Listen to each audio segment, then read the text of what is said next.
Hello and welcome to our Cobourg Media special presentation, Fern Blodgett Sunde, the commemorative statue unveiling.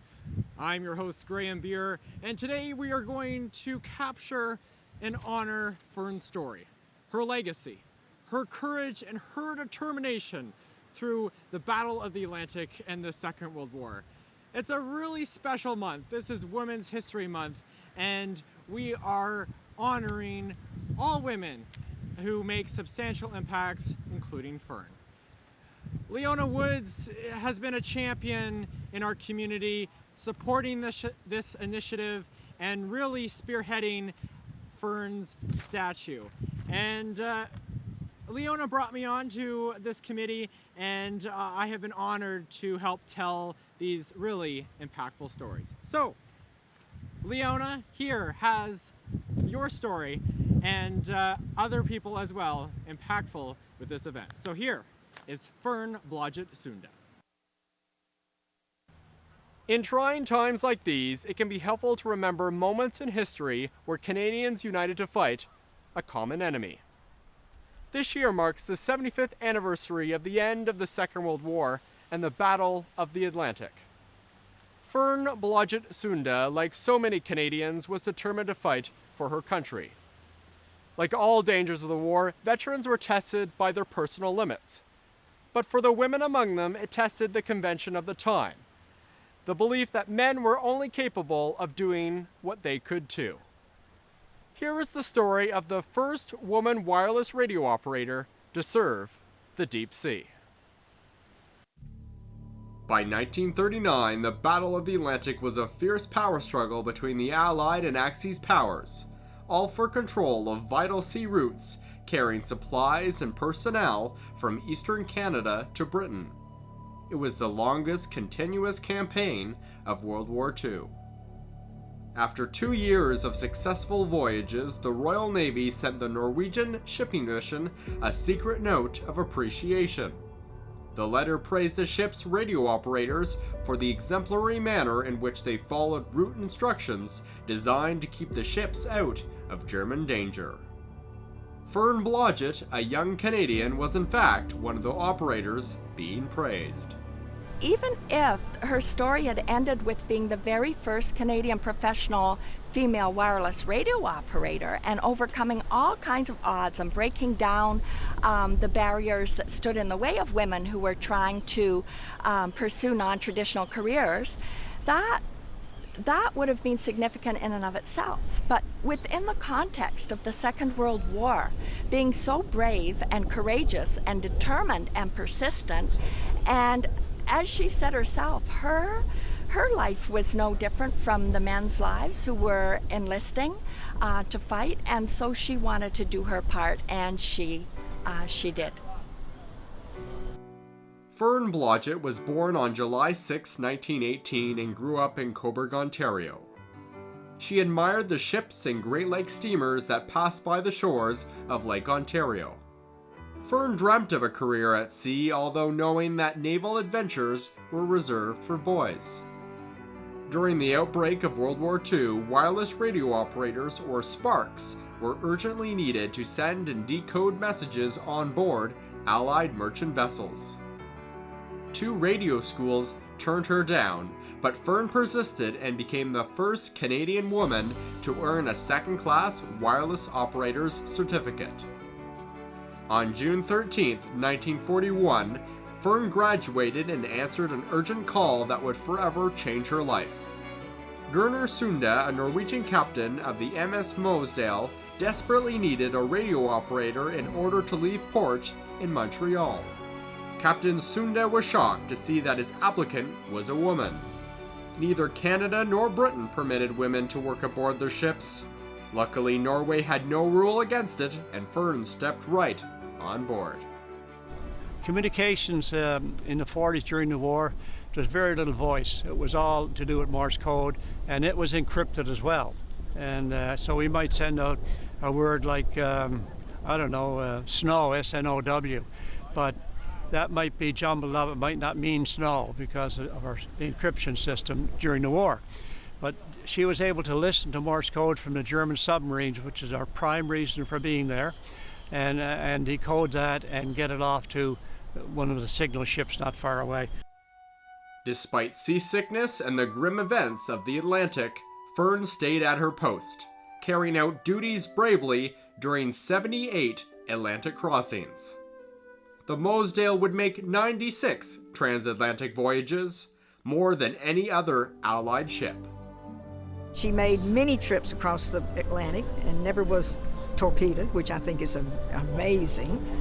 But she was a woman of foresight, and she really believed in what she did, and she worked for it, and she did it. And she has helped women today because of that. She was a unique person in the Second World War, and in addition to this, she was from Cobourg. She was one of us, a young girl who made a career, a fantastic career, a unique career in the Second World War. She served her country. She had an extraordinary courage. And this is very, very important that today the youth remembers this and realize that everything is possible with perseverance and courage, and they have to serve their country, and they have to do whatever they can in order to defend democracy and liberty. A year later, after joining the Mosedale's crew, Fern married Captain Sunde during a brief stop in St. John's, New Brunswick. After all, life at sea was unforgivable. Later on, they would settle in Farsund, Norway, and have 2 children. Their wartime efforts were recognized in July 1943 when King Haakon of Norway presented them both with the Norwegian War Medal. Fern, the Canadian Sparks, was the first woman to receive that honor. Fern's remarkable journey became an unexpected beacon leading to a sisterhood of sparks at sea. I think that when people have individuals who inspire them, when they see people in history that represent them, that look like them, if you like, then they can be inspired also. And in this day and age when we are really looking toward diversity and finding heroes that people can look up to, that to have Fern as one of our heroes, I think is very significant. Fern's statue will symbolize her determination and the courage of all veterans who served in the Battle of the Atlantic. As a trailblazer for her time, Fern will continue to make waves as an inspiration for generations to come. Graham Beer, Cobourg Media.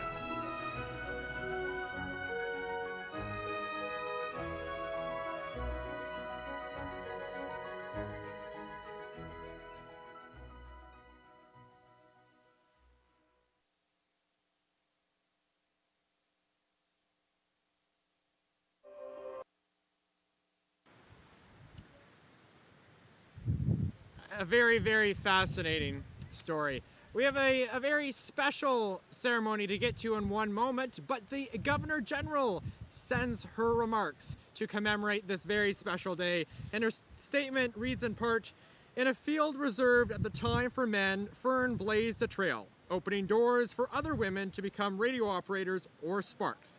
This statue not only celebrates Fern's contributions during the Second World War, but also honors the 75th anniversary of the end of the Battle of the Atlantic and all those who served at sea.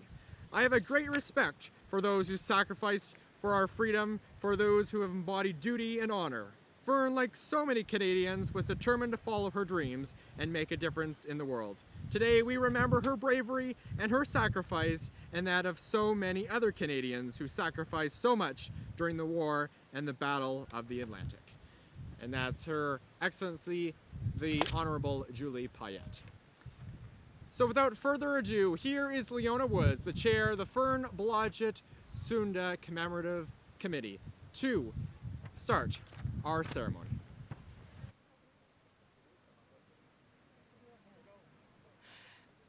Good afternoon. Bonjour, mesdames et messieurs. Good afternoon, ladies and gentlemen, honored guests. We begin our celebration today by acknowledging the fact that we are on Alderville First Nations Anishinaabeg Ojibwe lands, and we thank them for their custodianship of this property. Please stand for the playing of O Canada and the Norwegian national anthem. Sergeant at Arms, please take the salute.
Please be seated.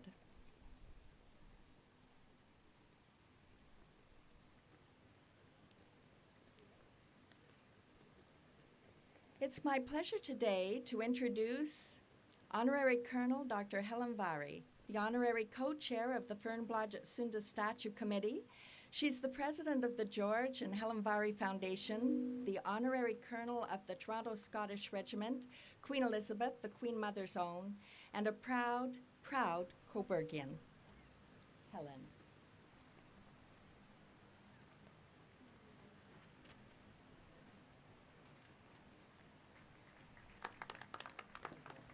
Thank you very much.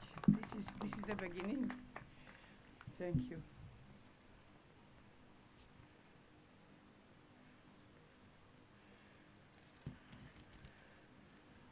Mesdames, Messieurs,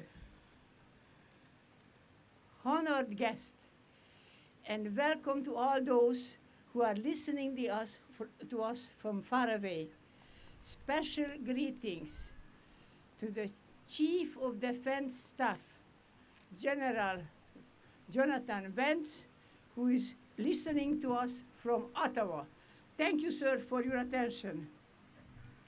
Our guest of honor, Your Excellency, the Royal Norwegian Ambassador, Mr. Jon Elveder Frederiksen.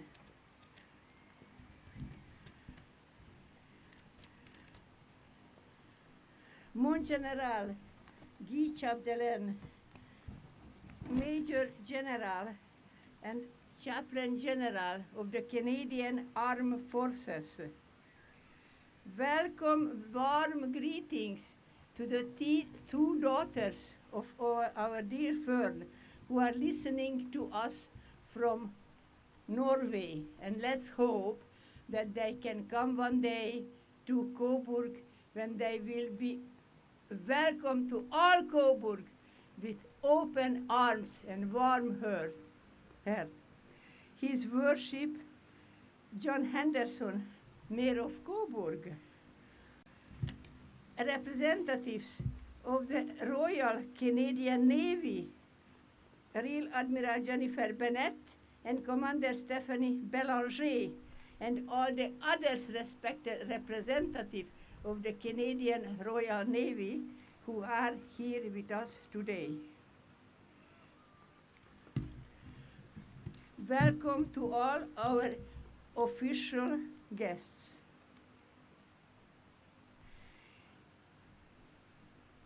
Last but not least, our chair, dear Leona, who organized today's memorial with her hard-working committee.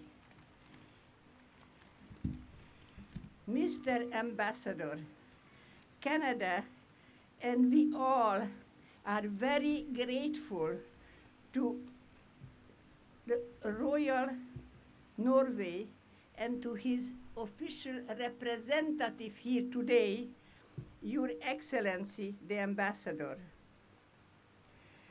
A Norwegian ship in the harbor in Montreal accepted our Fern from Cobourg as the first women wireless radio operator to go to sea. With the unveiling of this statue today, we are proving that it is very important to remember and honor heroic individuals, so as Fern Blodgett Sunde from our beautiful little town of Cobourg. Memorials link the past to the present and enable people to remember and respect the sacrifice of those who died, fought, and served in horrible wars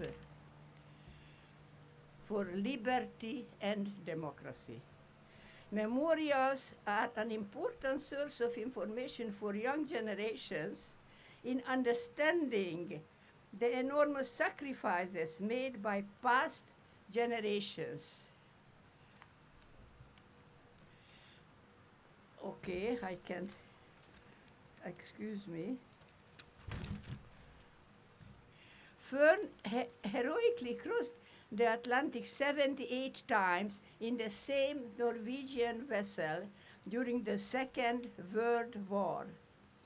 This is an extraordinary accomplishment, and our Fern was decorated personally, in person, by His Majesty the King of Norway.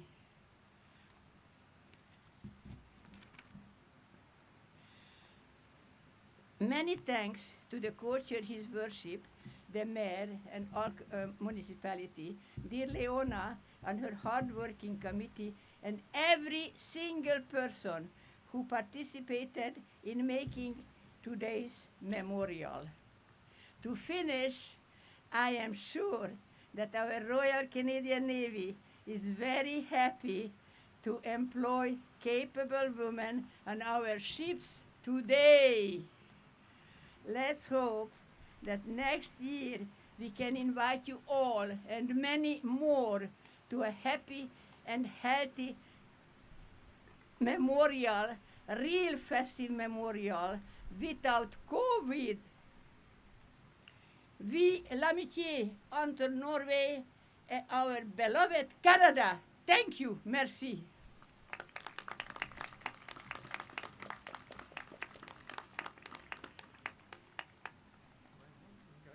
Yeah, this is, thank you. Now I don't need it anymore. Thank you very much. Thank you.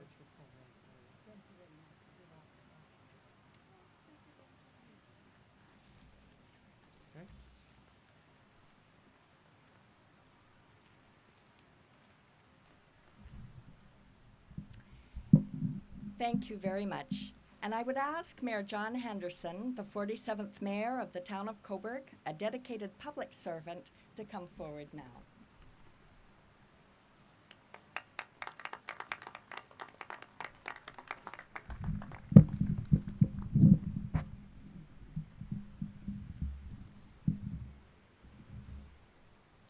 First of all, I'd like to welcome our special dignitaries, the Honorable Colonel Helen Vary, His Majesty and Excellency title, new to Canada, young Ambassador Frederickson. Thank you for coming today. The Commander Stephanie Belanger, Rear Admiral Jennifer Benefit, Dr. Robert Gimlet, and Major General Guy Chapdelaine, and those who are also representing our armed forces here today. I'd also like to welcome guests today here and those online to what we call our meditation garden to celebrate the life and accomplishments of Fern, often known as Sunde, and the honor of the service of the veterans in the Battle of the Atlantic, which is marking its 70th anniversary this year. As you may have learned, apologize for my note flipping, Cobourg's pages in history are filled with courageous, determined, and accomplished people. People have made history, and in doing so have enriched our lives and blazed the trail for others. We look out on the same lake here as Fern did many years ago as a child. When Fern looked at the lake, she actually dreamt of working on the sea, and she certainly pursued that dream. Fern's nature was such that she did not take no for an answer. She didn't hear the word no when she was turned down for 2 training schools in Toronto because she was a woman. But the third time, as it is said, it was a charm. And she was the first woman to graduate in June 13th, 1941, with a professional wireless radio operator certificate. Fern, as we know, became the first Canadian wireless radio operator, the first female to serve deep sea on the Norwegian merchant navy vessel known as MS Mosdal, a veteran of World War II. I consider her a hero and a Canadian who made a difference. Our unveiling event today is the culmination of partnership, hard work, and generosity. This day would not have been possible without the committee, who took an idea of great merit and saw it through to this moment. Personally, I would like to thank the committee, including Lieutenant Chris Barker, Petra Becker, Peter Delante, Stanley Isherwood, Laura McCracken Eberall, Lynn Hardy, Art Seymour, Katrina Wood, and Leona Wood, who in partnership with the Cobourg Museum Foundation. Thank you for making today such a special day for the town of Cobourg and its citizens. Congratulations.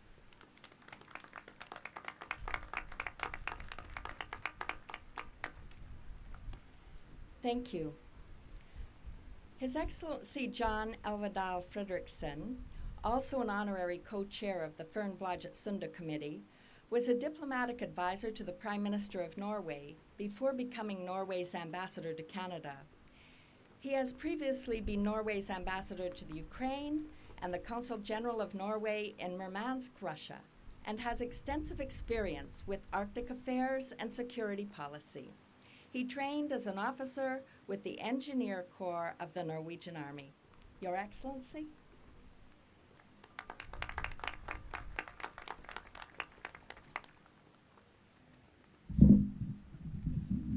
Thank you.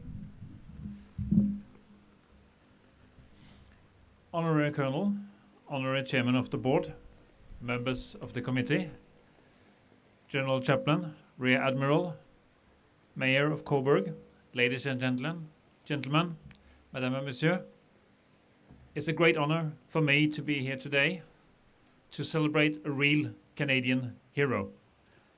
A Canadian hero which later also, if I dare say, became a part of my country, Norway, and we are extremely proud of that. Fern Blodgett Sunde was not a soldier. She was a merchant sailor, and along with other merchant sailors during World War II from Norway, from Canada, from other allied countries, she risked her life on numerous occasions for the same reasons. I think that people in uniform risk their lives, and that is to keep our country safe, to keep our democracy safe, to keep our allies safe. And for that, we should honor the merchant sailors.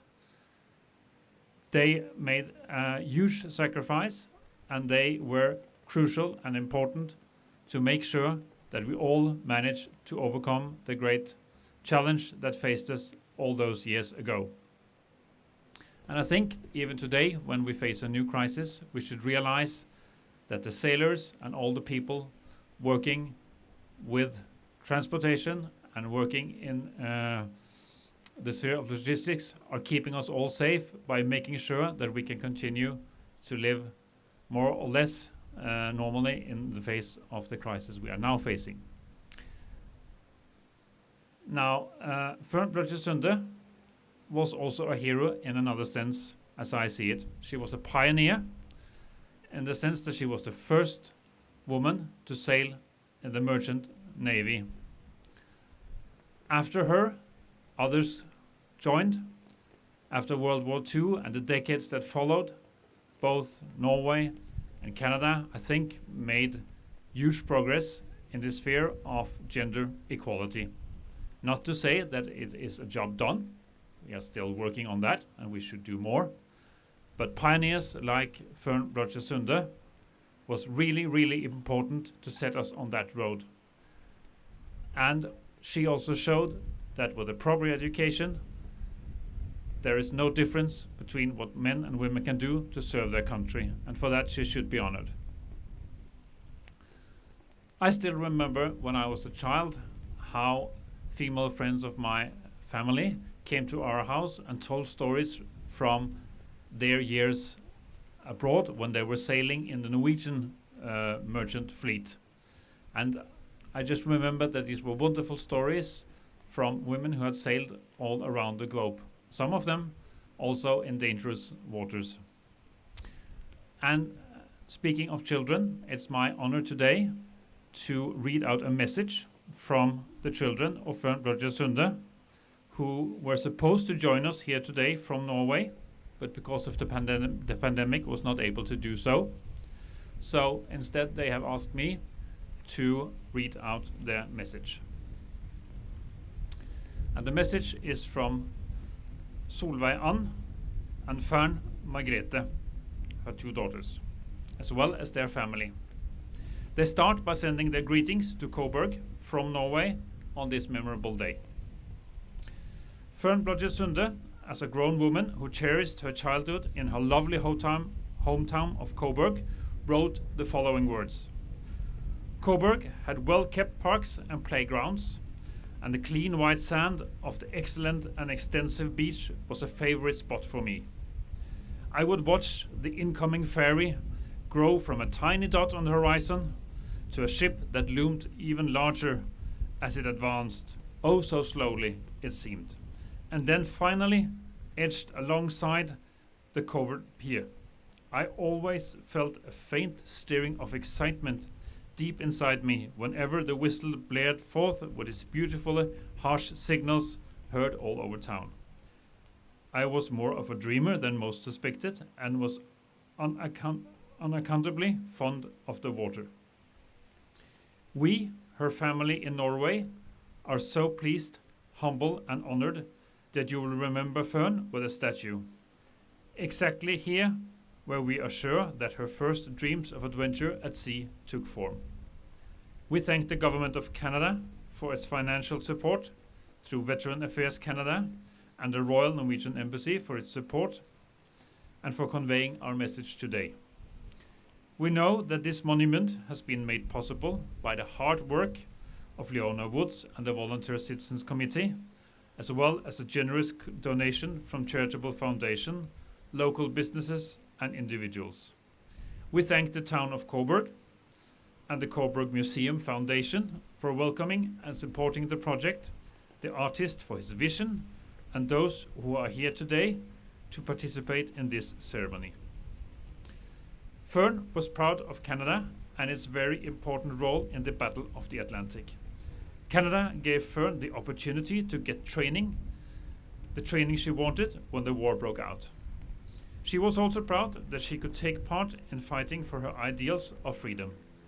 She served as a wireless radio operator with the Norwegian Merchant Marine, which took a chance on hiring a female war sailor and offering an officer during the Battle of the Atlantic. Our mother was no doubt a hero in our eyes. She was very brave and she was determined that women should be able to serve in wartime, side by side with men. She wanted to fight for freedom, and she wondered why a woman's life should be more valuable than a man's when it came to risking life in wartime. Our mother was a modest woman and was not keen about too much attention. She had done a job, like so many others. She did not think it was such a big deal. Nevertheless, we think she liked the idea that she was a trailblazer for many other women who served at sea. Furthermore, we are convinced that she would have loved the place where the statue stands. We know that she would want to share it with the other female sailors who served in the Second World War. We are truly sorry that we cannot be here for the unveiling of the monument today. At least 10 of Fern's closest family from Norway had originally planned to attend. We're all looking forward to this event and to our trip to beautiful Cobourg. We hope that the people in Cobourg will like the statue of a young citizen who started her dreams here at the beach and became the first female radio operator ever to work at sea. We're looking forward to coming to Cobourg as soon as possible when the world is in a normal condition again. And once more, our warmest thanks to you all. We're so grateful.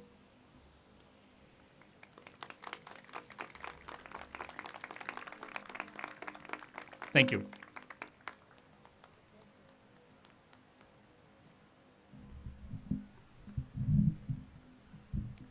Thank you very much. And thank you also listening live to Fern's family in Norway. We're so pleased that you could join us.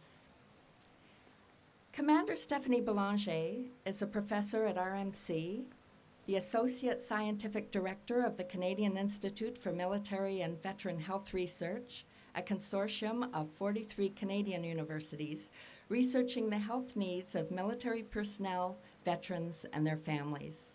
She is currently board chair for the Centre for International and Defense Policy and is representing the Royal Canadian Navy at this ceremony today.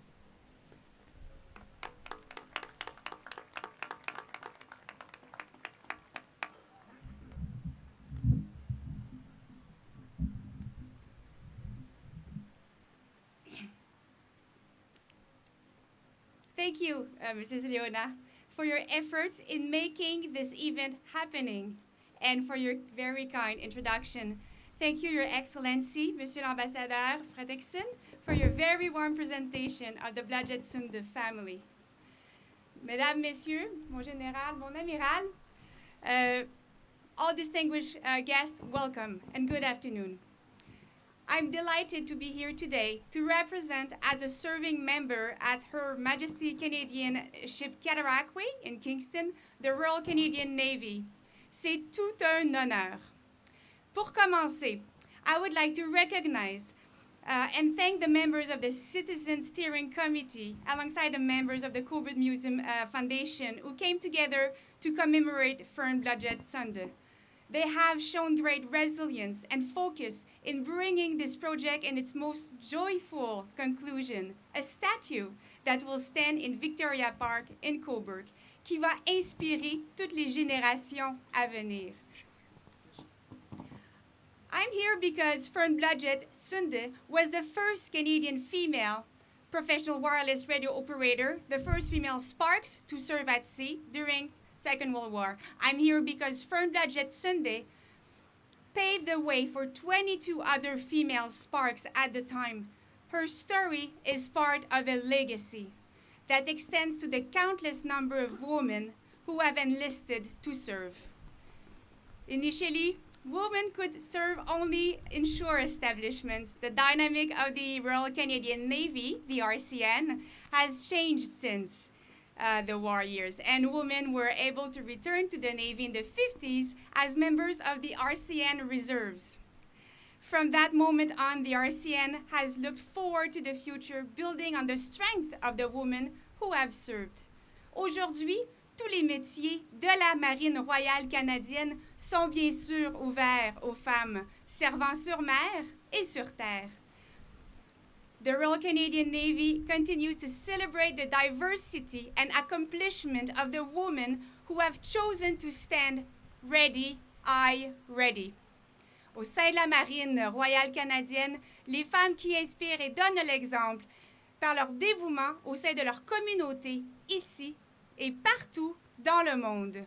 In our involvement in Operation Reassurance, Up Carib, Up Laser, and others, as well as in our training exercises such as CADEX or RIMPAC, we aim to increase operational and technical readiness, interoperability with partner nations, and our capacity to promote peace and security.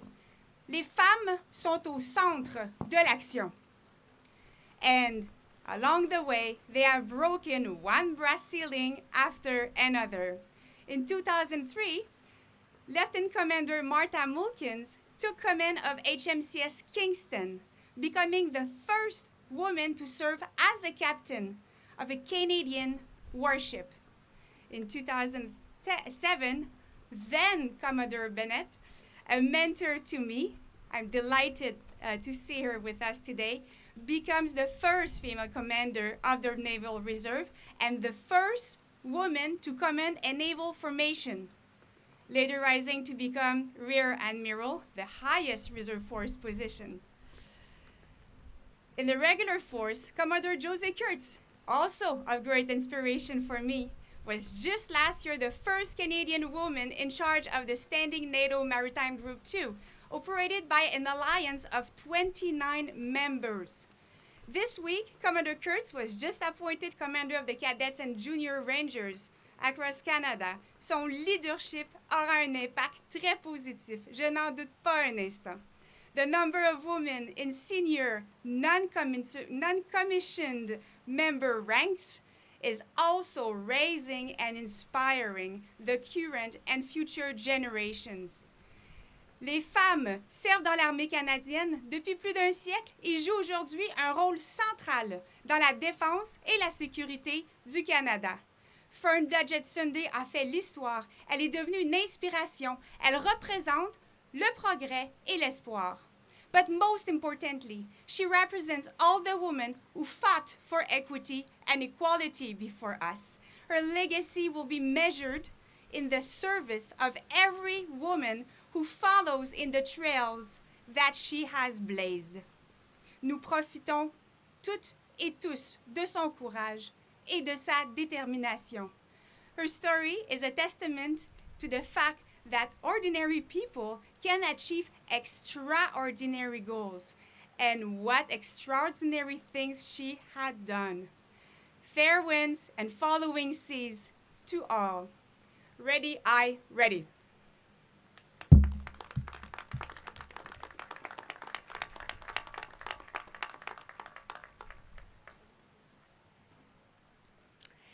Thank you. And now the Cobourg Concert Band, which isn't able to be with us today, but is also known as Her Majesty's Royal Marine Association of Ontario, will play the Naval March, Heart of Oak.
Thank you.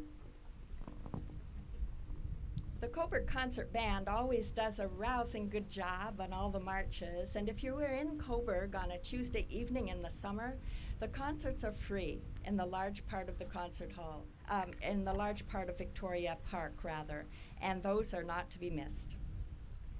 The Deputy Minister of Veterans Affairs Canada was unable to be with us today, but I would like to take this opportunity to thank the Government of Canada, and particularly Veterans Affairs Canada, Anciens Combattants Canada, for the grant that helped make this monument a reality. Merci. Deborah Dupuis was also to have joined us today, and she would have been the perfect person to tell us Fern's story. She's been passionate about this project from the beginning.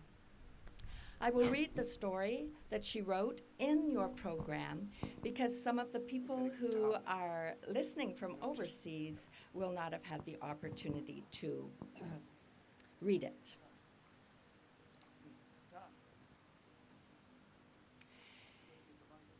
In 1941, during the Battle of the Atlantic, the Admiralty sent a secret letter to the Norwegian shipping.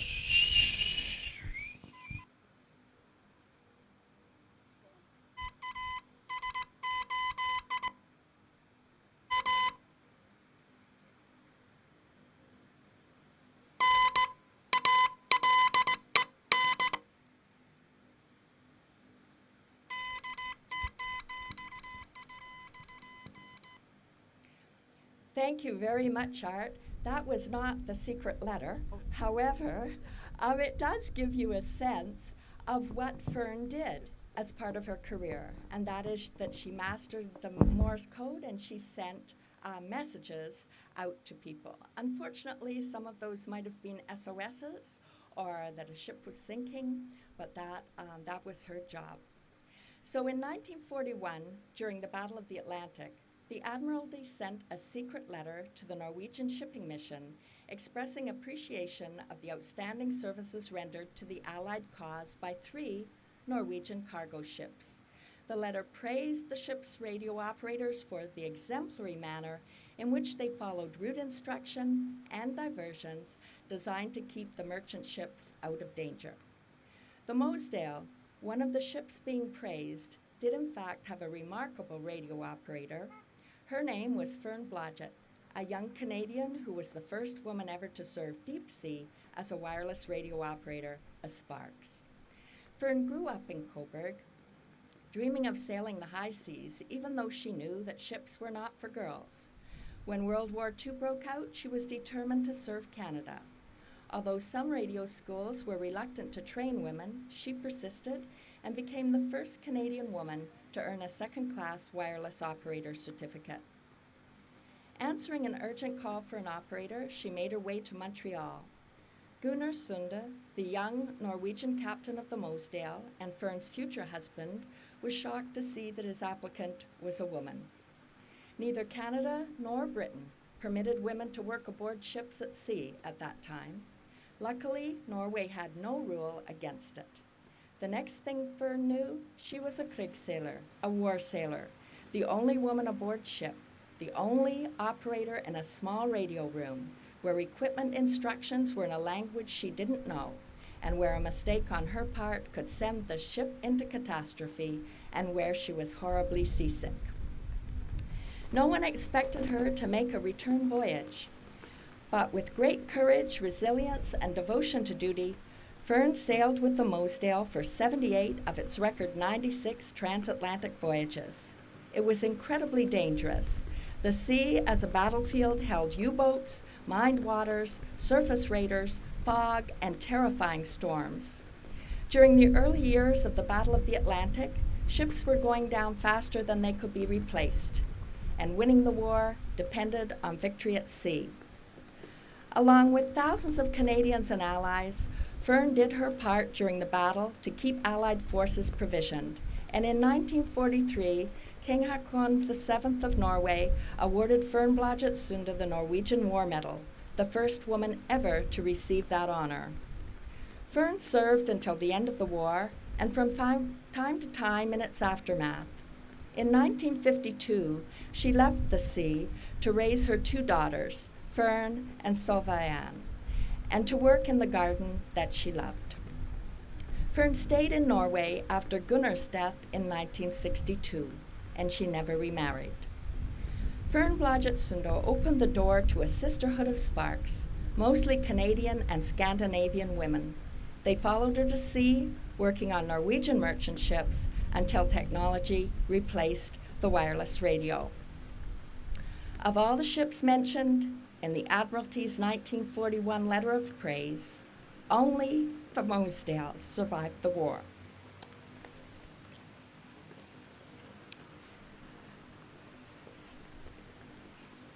And now I would like to ask Dr. Richard Gimblett, who was recently retired as the Navy Command Historian.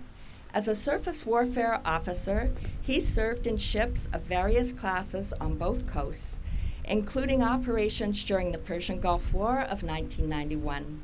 He's published widely on the history of the Royal Canadian Navy, including a pair of commemorative volumes marking the centennial of 2010, and he's a contributor to the multi-volume official history of the Navy. Dr. Gimblett.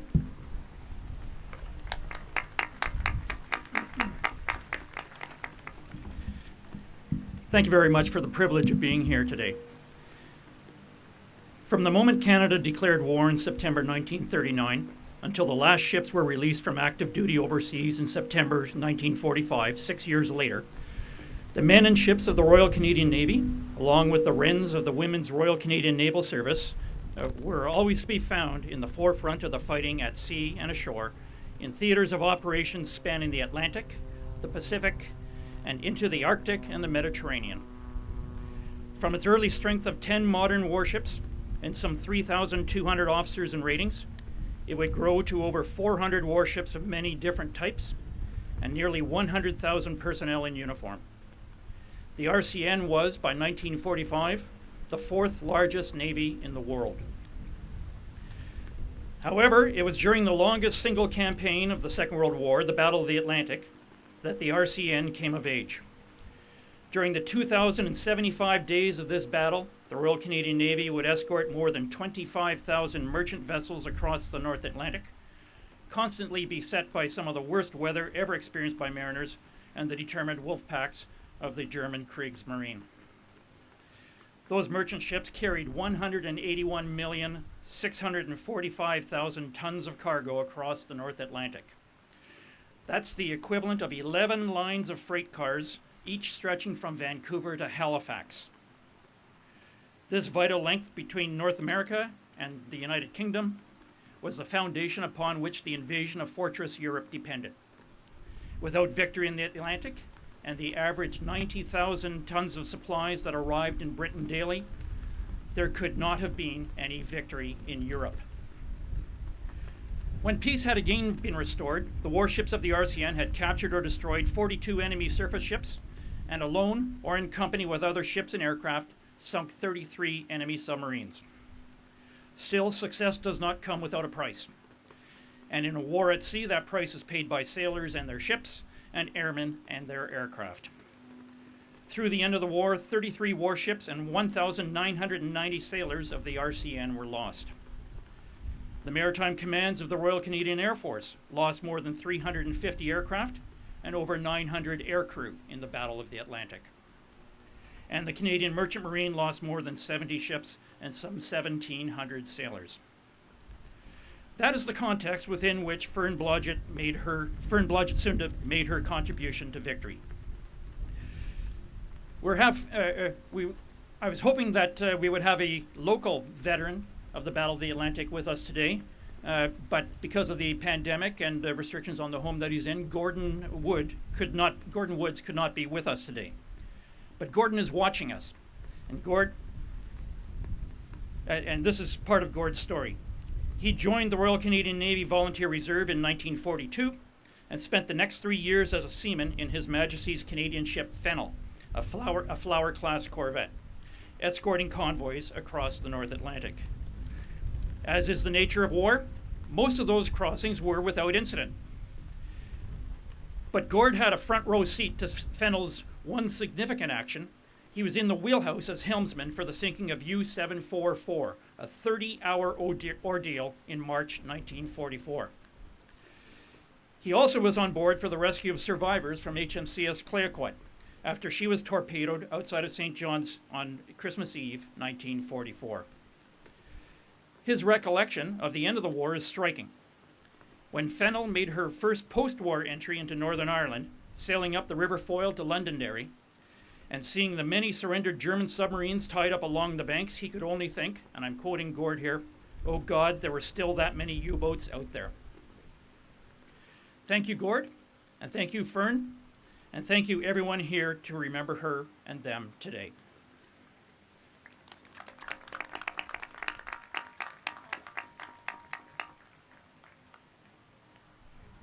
Thank you. The Cobourg Concert Band will now play the naval hymn, Eternal Father, Strong to Save. Oh, hear us when we cry to thee for those in peril on the sea.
Thank you.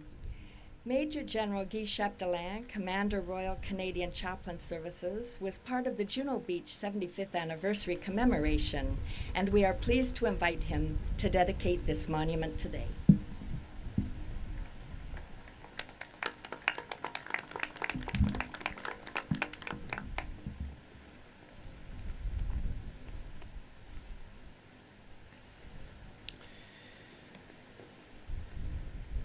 Today,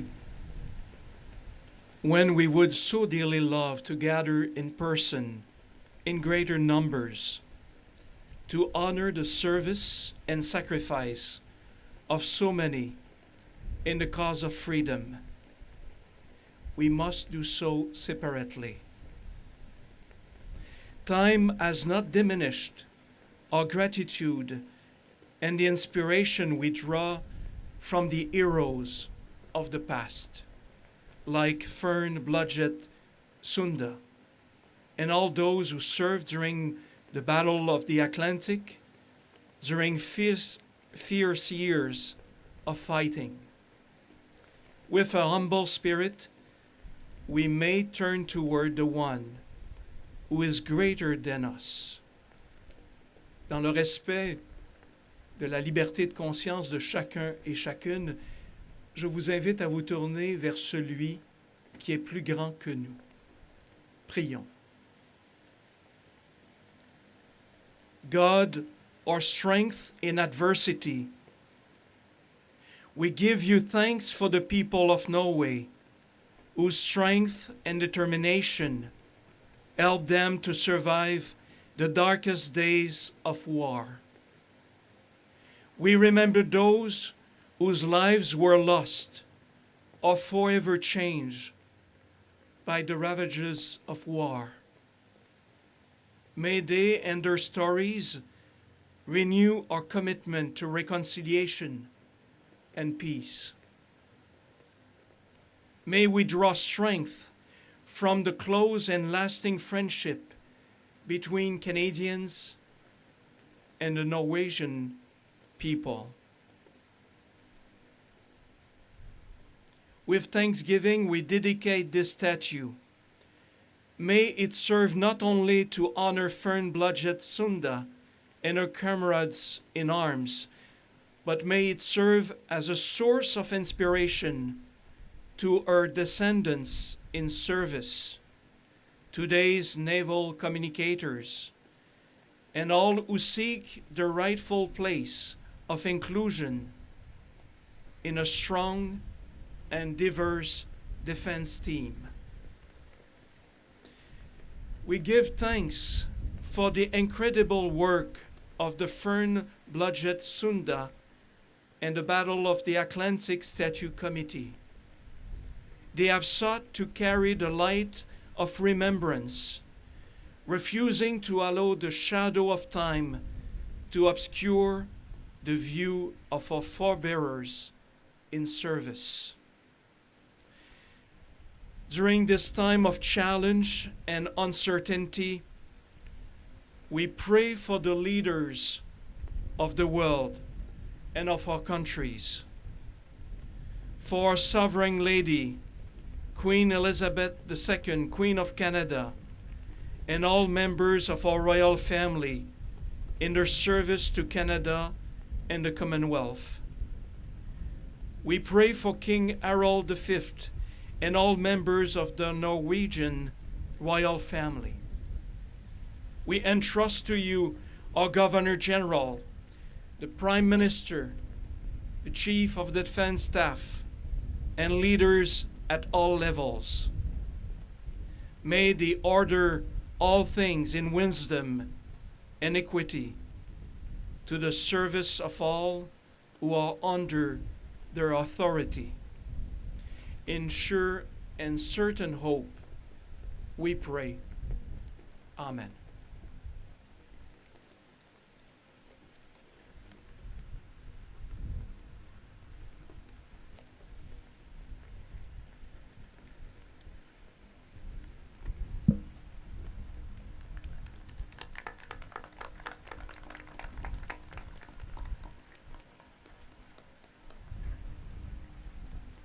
Thank you very much.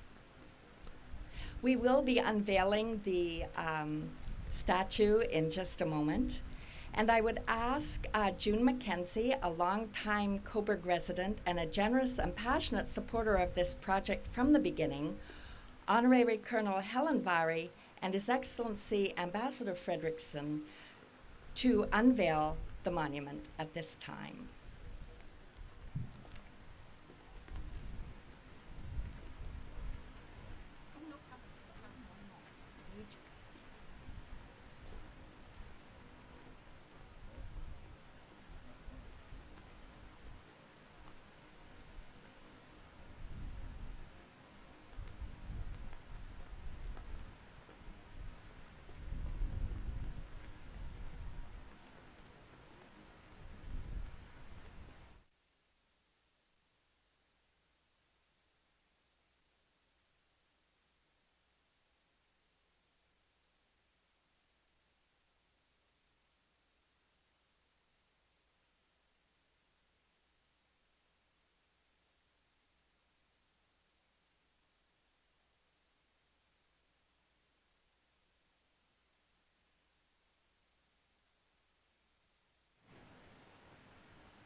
Wonderful. Thank you so very much.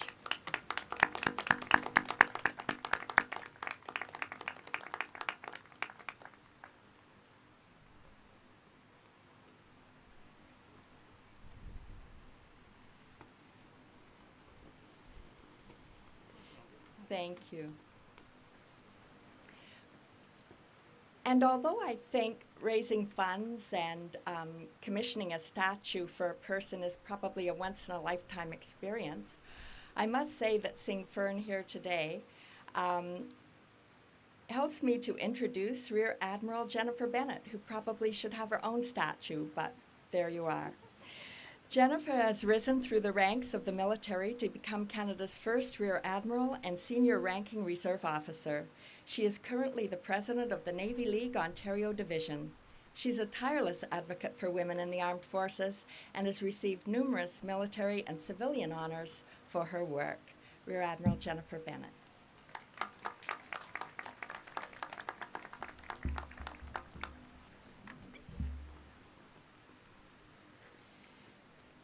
Good afternoon, distinguished dignitaries, Your Excellency, honored guests, Your Worship, organizing committee members, ladies and gentlemen. It is an honor and a privilege to be here to honor a trailblazer, a true Canadian heroine, and a kindred spirit. Thank you for the opportunity to join you today to unveil the statue of an incredible Canadian woman who opened doors and created opportunities for generations of women in Canada, in Norway, in Britain, and around the world. The fact that we are branding this event and the women we are recognizing by using the phrase "make waves" immediately connected to me to Fern Blodgett Sunde, as I am also someone who made waves. Through being a first in my naval career that I also began as a radio teletype operator. Throughout our nation's history, Canadian women have taken a lead in shaping women's issues and rights at home and around the world. Canadians can be very proud of the pioneering spirit of Canadian women who played an essential role in all of the armed conflicts in which Canada has taken place, as far back as the Northwest Rebellion, serving initially in support roles, but now proudly serving in our Canadian Armed Forces in all occupations across the ranks of officers, non-commissioned members, and non-commissioned officers. While thousands of Canadian women provided valuable wartime aid to Canada and stepped up when their nation called to free a man for service in the armed forces, their contributions to the war effort at home and abroad benefited not only our nation, but our society, giving women a sense of purpose, pride, and confidence that they would carry with them for the rest of their lives. The fact that women now serve in all aspects of naval operations and seagoing occupations in the Royal Canadian Navy, Canadian Coast Guard, and commercial shipping is due in large part to the hard work and adventurous spirit of women like Fern and her incredible confidence to make waves, to seek opportunities, seeing the possibilities rather than the obstacles, and proving that, when given the chance, she would excel and open the door for others to follow. The Second World War was a definite turning point for consideration of women in male-dominated professions, as the enrollment of more and more men in the Army made the increased use of women across the workforce a necessity.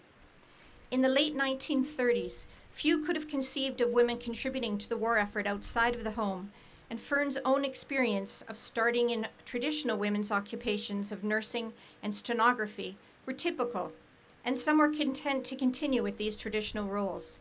However, the war effort kindled in her and thousands of other Canadian women a sense of not only duty, but inspiration to broaden the options and opportunities. The limits and obstacles of the past were suddenly waning, and what may have been impossible in the past was now available with some ingenuity to create opportunities. As history illustrates, Canada's wartime women were far more than an emergency manpower replacement, and their service is linked to the success of our nation and the war effort of all of the Allies. Their determination and achievements opened the doors for the future of women in military and civilian careers, and we owe them a debt of gratitude for not only their outstanding service in answering the call when they were needed, but for changing the course of the future for Canadian women. The spirit and determination of Fern and other trailblazers who followed live on in today's service women, and we can only imagine the challenges of being not only the first, but the only woman when Fern joined the ship. The radio room on most ships was small, cramped compartment, and living conditions were not configured to allow for any privacy or comfort. There would be no rest for the sparks at sea, especially during the dangerous Atlantic crossings. While navigators got great credit for their safe passage, the lifeline for the ship was through the ship's radio. The sea lanes of the North Atlantic formed a grim battleground. Navigation was hazardous, and sailors in the Navy and Merchant Marine died not only from enemy attack, but from the exposure and accidents in the fog and winter gales. Protection was not sufficient to prevent heavy losses. There were too few naval vessels and maritime patrol aircraft available, as well as the severe lack of training and modern equipment and technology. In the month that Fern joined the Mosdal in June of 1941, over 500,000 tons of Allied shipping were lost to U-boats. By March 1945, 463 U-boats were on patrol, compared to 27 in 1939. Merchant vessels bore much of the brunt of the Atlantic War. With each voyage, the odds for survival seemed to grow longer, and voyage after voyage, they sailed again and again. The most important achievement of the Atlantic War were the 25,343 merchant ship voyages made from North America to British ports under the escort of the Canadian forces. These vessels delivered much needed cargo to sustain the United Kingdom and make possible the liberation of Europe. The Merchant Navy Book of Remembrance lists the names of approximately 1,600 Canadians who died at sea during the war, including the names of 8 women. Many other Canadians whose names are unknown were lost serving on ships of Allied merchant marines. The sacrifices of the brave men and women of the Royal Canadian Navy, the Royal Canadian Air Force, and the Canadian Merchant Navy, whose lives were lost in the Battle of the Atlantic, will always be remembered. During the battle, the longest military engagement of the Second World War, the RCN destroyed or shared in the destruction of 33 U-boats and 42 enemy surface craft. Each year, on the first Sunday in May, Canada and its naval community commemorate those lost at sea in the Second World War. For those who die in service at sea, there are few white crosses and cemeteries to visit, as our wartime dead were lost or buried at sea, and in the battle there was no time nor safe passage to search for and recover lost shipmates. The ships had to sail on through debris fields and do their best to rescue survivors and mark the place of the sinking on a chart for future reference, while continuing to battle the enemy and ensure safe passage for their precious cargo. It is indeed fitting that there will now be another statue and site in view of the water that flows to the Atlantic Ocean to honor Canadians who served in the Battle of the Atlantic. In 1945, when the Second World War ended, about 750,000 women were employed in the Canadian war industry, and 760,000 more worked on Canadian farms. Although the vast majority of female war workers lost their job when peace came, one of the lasting effects of their employment was the gradual integration of women into professions and trades that used to be almost exclusively male. I joined the Navy in 1975 as an ordinary Wren in the communications branch, and like Fern, I was trained as a radio operator as well as signals and teletype, and women were still restricted from operational and seagoing service. When I joined the Navy, I was assigned what was considered an operational trade, but I could only sail in ships during daylight hours, as women weren't allowed to be at sea overnight, and my employment was restricted to shore-based message centers. Much like the women of wartime services, women were only employed in support occupations and were not to be included in operations of any kind. Although we could observe and participate to a limited extent in exercises, the locations for our employment were restricted to bases and dockyards.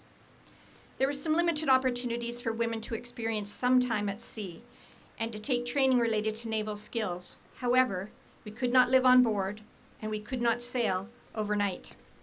We had to return to port to stay ashore. When I transferred to the officer corps, there was no choice of occupation as a female officer. I was assigned one of the 2 support trades available in the Navy.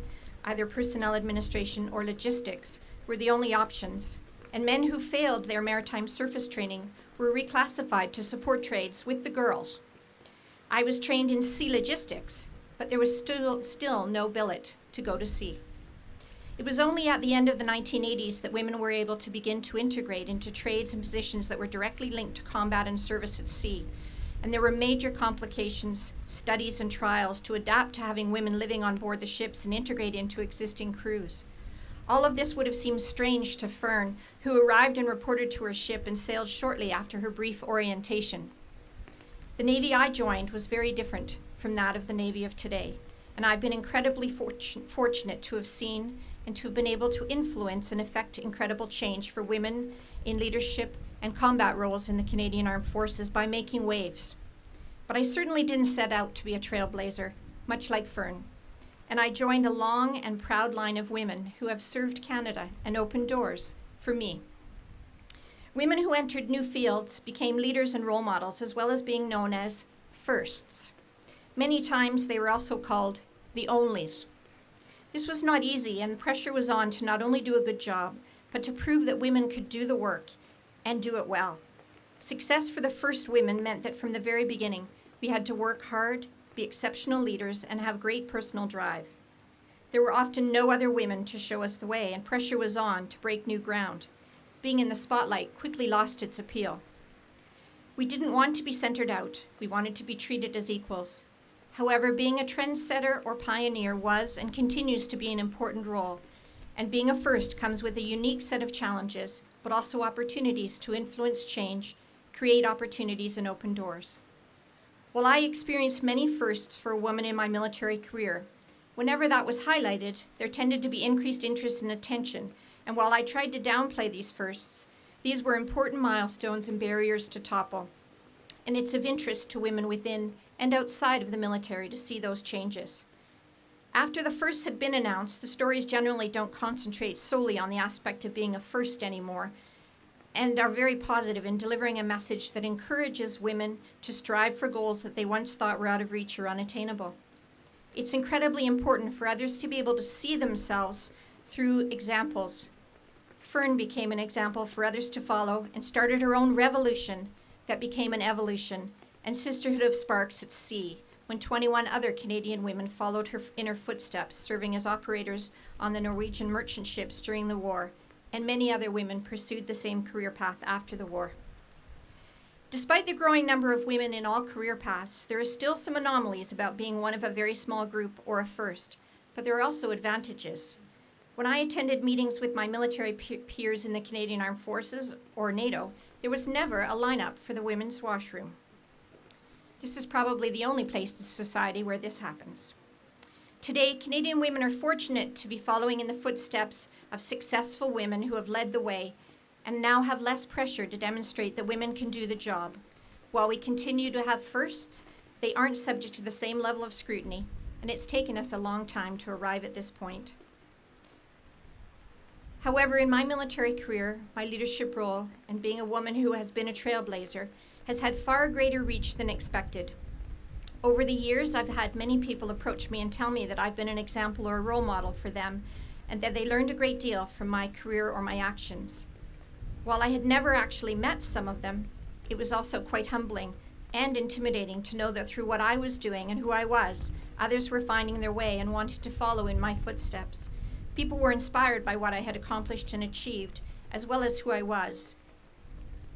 Never underestimate the power of what you do and who you are. Your legacy goes beyond a job title, rank, and official responsibilities. It's about how you do things. It's about how Fern did things. It's not what you're known as, but what you're known for. I didn't set out to rise to a certain rank or position, and there weren't very many women in higher ranks, so I didn't see that as a long-term goal. I was looking for something interesting to do, and I certainly found that and more. Today's female service members are carrying the torch of trailblazers like Fern, and thanks to them, today's generation of Canadian women are joining the Royal Canadian Navy with all doors open to them and a wide range of career opportunities as equal partners. Much like Fern, today's young women have a can-do attitude, and they are meeting challenges head-on and excelling in leadership positions at all ranks. As Fern lived out her dream of working at sea, and as I look back on my career, I think we both share a common philosophy that success isn't only contingent on what you achieve. It's what you strive for and what you can do instead of what you can't. I consider my greatest accomplishment and legacy to have been to show others what is possible, and I think the same was for Fern. To have opened doors to those who will follow and to have contributed to and influenced the success of others, all while being true to ourselves, remaining open to being outside of your comfort zone, and most importantly, maintaining your personal leadership style and making waves. In the language of signal flags and radio transmissions, I offer a Bravo Zulu to the Cobourg Museum Foundation, the Committee of Volunteers, and to all those who are responsible for this wonderful and lasting tribute to a true Canadian heroine, and the honor to all Canadians who served in the Battle of the Atlantic. Thank you.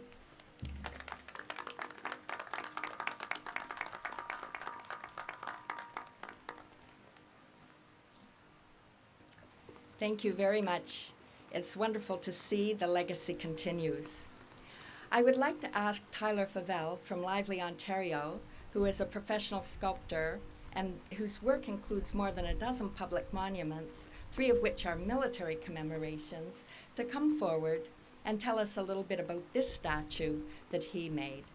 His imagination was captured by Fern's story, and he's created this beautiful bronze monument for Cobourg, for our Norwegian allies, and for all Canadians. Tyler.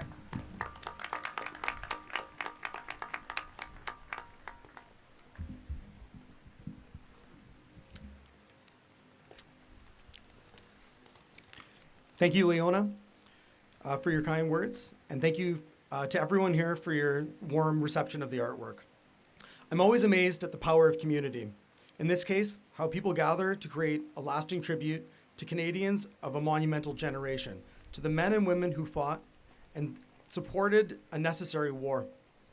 Thousands didn't live to see the peace their sacrifice brought, and they were on my mind when I created the sculpture.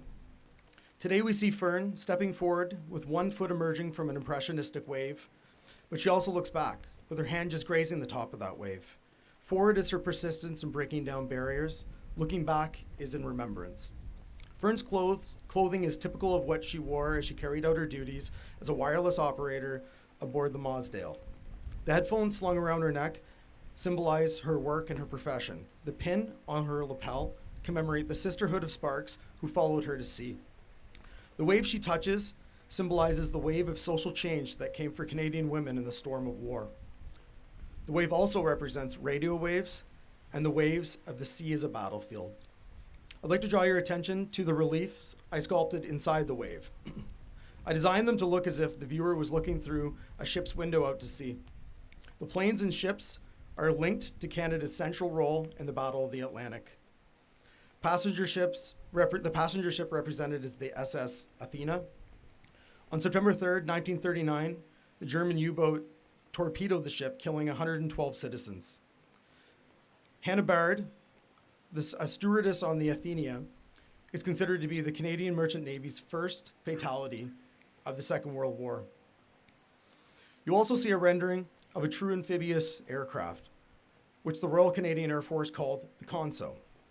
Built by Canada, they built 730 Consos, which served with 11 RCAF squadrons operating from both coasts. The reliefs also include the storied Hawker Hurricane.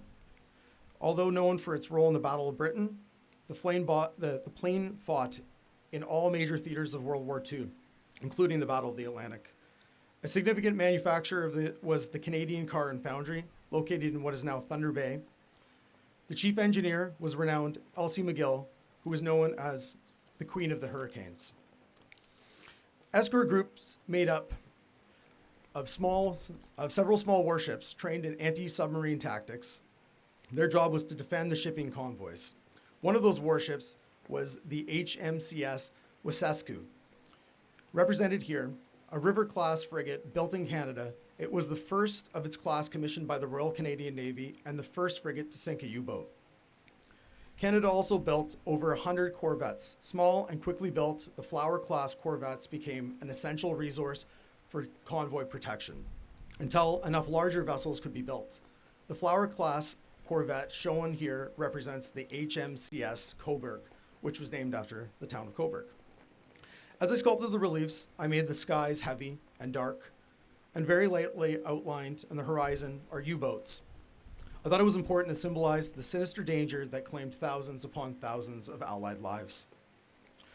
For her family watching this in Norway, I want you to know that I'm aware that Fern's story is one of courage, persistence, and sacrifice. But I also know at its heart, it's also a love story. I lightly traced a wedding ring on her finger in remembrance of the young Norwegian captain who had no idea that he was hiring his future wife. Together, they faced danger and hardship at sea and did everything they could to support the Allies in the fight against the Nazis. Fern was only in her 40s when Gerner suddenly died at sea. She always told her daughters there was only one true love for her, and she never remarried. Thank you for sharing your parents' stories and your family photos with me.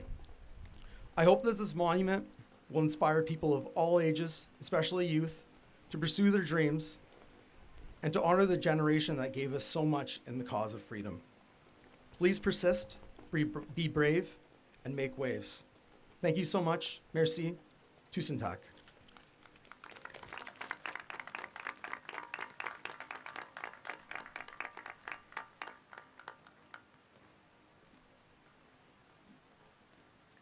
Thank you, Tyler, and you're welcome to visit your work anytime. We would like to thank our donors today who gave their financial support as well as their time and talent to this project. Those of you here today have a program that lists these people, but those of you viewing online do not. And so I would like to take a moment to list the credits that work behind the scenes. First, I was looking out and I saw the Coast Guard ship leave, and they were here for most of the ceremony today, and that was a lovely touch for them to be on the lake and be one of the ships representing all of the ships. So in listing the credits, the Royal Norwegian Embassy I would like to thank for sponsoring the souvenir program. Tyler and Chana Favel for their talent, research, and vision. Tom Hall for the sound system. Fern's daughters and family for sharing photos and memories. Warham Tree Service and Robert Tinney for the crane. Acme Electric for the Fern buttons. The Dalren construction crew for the base. June McKenzie for hosting the tea. The Peterborough and the Quinte Amateur Radio Associations. The Radio Amateurs of Canada. Kirsty Jenkins-Smith, Alan Griffin, editor of Canadian Amateur, HMCS York, and Commander Captain Jack Mpage, the Naval Association of Canada, and David Soule, the Coast Guard, of course, for their support on the lake, Olive Reutner, the members of Clara, Ernie Brown, the volunteers, Royal Canadian Legion Branch 133, the Cobourg Concert Band, Parks and Recreation, the Community Events Coordinator and Dean Hustwick's team, Mayor Henderson and the councillors of the town of Cobourg, Graham Beer and his crew from Cobourg Media for the live streaming, which will preserve this celebration in perpetuity, and Deborah Dupuis for her skills, connections, hard work, and encouragement.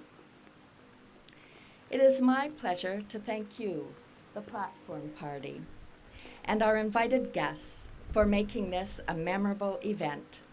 And last but not least, thank you to the committee whose determination, energy, and hard work made this vision a reality.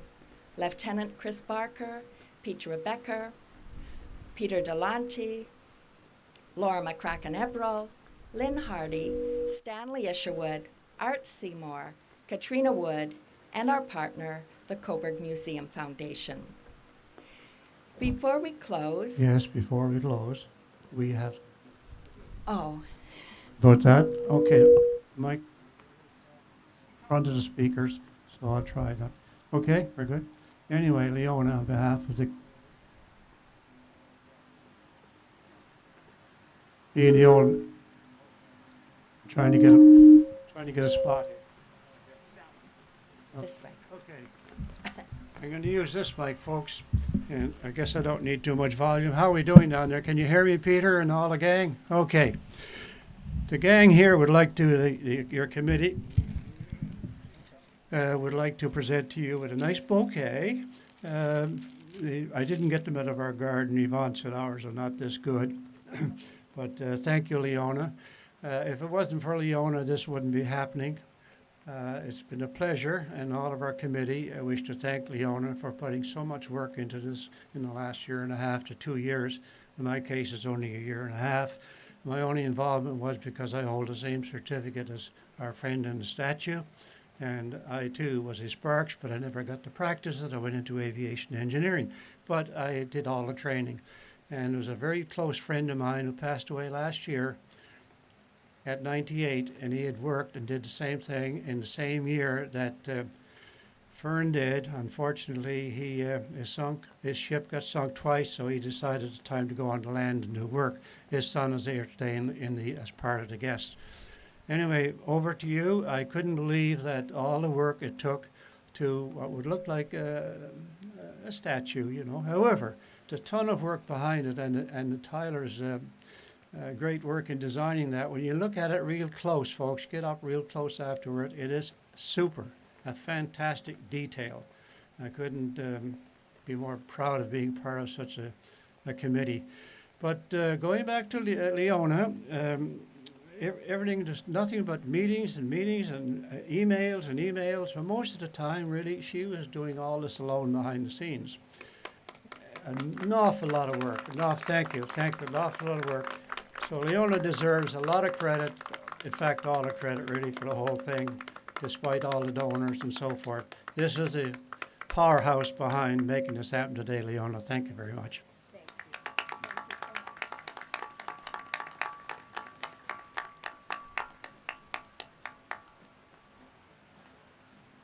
Thank you very much. That was an unexpected surprise.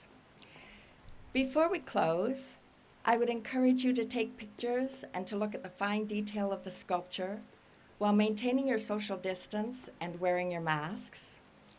And we invite all of you who've joined us today in person and online to gather again at a later date for a rededication of this monument. By then, time may have dulled the patina a little, but the story of Fern as a trailblazer and the stories of courage and commitment to service of all the veterans of the Battle of the Atlantic, especially the Merchant Navy, they are timeless. At the going down of the sun and in the morning, we will remember them. À l'aube et au crépuscule, nous nous souviendrons d'eux.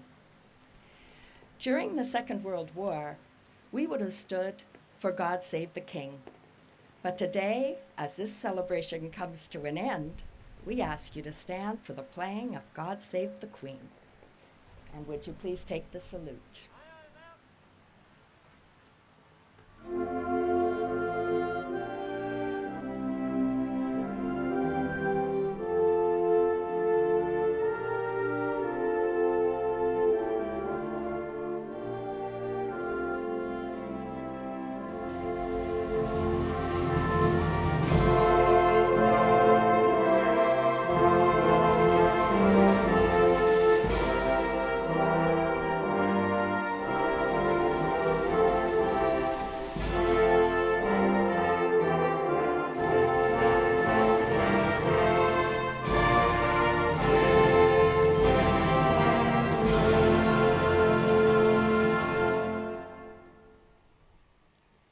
Thank you so much. That concludes our ceremony.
what a beautiful ceremony to watch here in Victoria Park.